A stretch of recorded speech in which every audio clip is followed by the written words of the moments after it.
पूरे प्रदेश में प्रतिदिन 2, 4, 10 इस प्रकार की हत्याएं होती रहती हैं।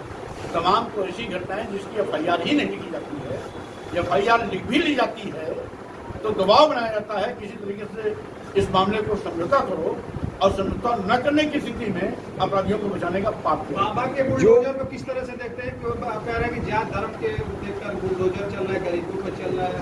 किसके बुलडोजर पर? बाबा का बुलडोजर। बाबा का बुलडोजर बाबा की बिरादरी में क्यों नहीं चलता है?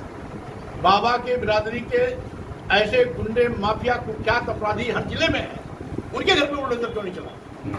केवल SC, ST, OBC और माइनॉरिटीज के घर पे बुलडोजर चलता है। ये भेदभाव नहीं है, यही मैं कह रहा हूँ। जाति और धर्म के नाम पर भेदभाव करने वाली भारत सरकार है, जिसको काट फेंकने के लिए अपनी जनता पार्टी पूरे उत्तर प्रदेश में इस भ्रमण यात्रा के माध्यम से देश की, प्रदेश की जनता को तो सर के राजा भैया हैं, उनकी पत्नी का विवाद अब सुर्खियों में आ गया, सोशल साइटों पे चलने लगा, क्या कहेंगे?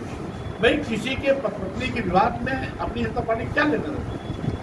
ये पत्नी का मामला है, इसके लिए कोर्ट बनी हुई है। पत्नी आपस में समझौता करेंगे या कोर्ट तय करेगी, इसमें स्वामी प्रसाद मौर्य का लेना देना। हथियारों का फोटो वायरल हो रहा है कि राजा भैया हथियार रखे फर्जी। अब स्वाभाविक रूप से ये सारे के सारे प्रश्न आपको सत्ता पक्ष से पूछना चाहिए। हम सरकार में नहीं, सरकार में आएंगे तो स्वाभाविक रूप से आप जो भी पूछेंगे उसका उत्तर हम देंगे। आपको इस्तीफा क्यों देना पड़ गया सर? वैचारिक चक्राहट जहां जब भी हुई मैंने इस्तीफा दिया, क्योंकि विचारधारा को सदैव हमने प्राथमिकता रखी।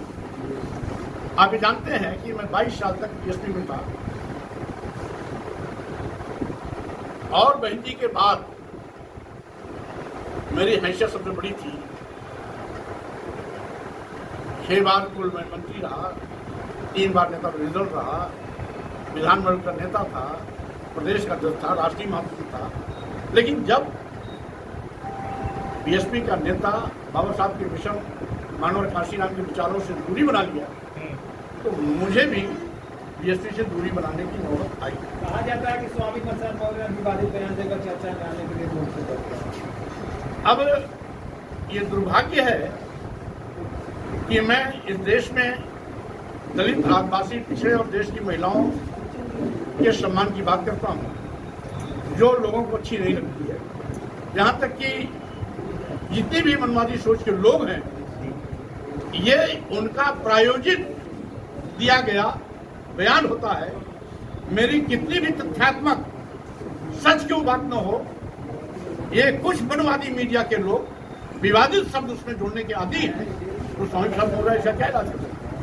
अगर किसी के दिल दिमाग में गोबर भरा है, जहर भरा है, तो स्वाभाविक रूप से वो लिखने पढ़ने में कुछ न कुछ जहरीली बात लिखेगा।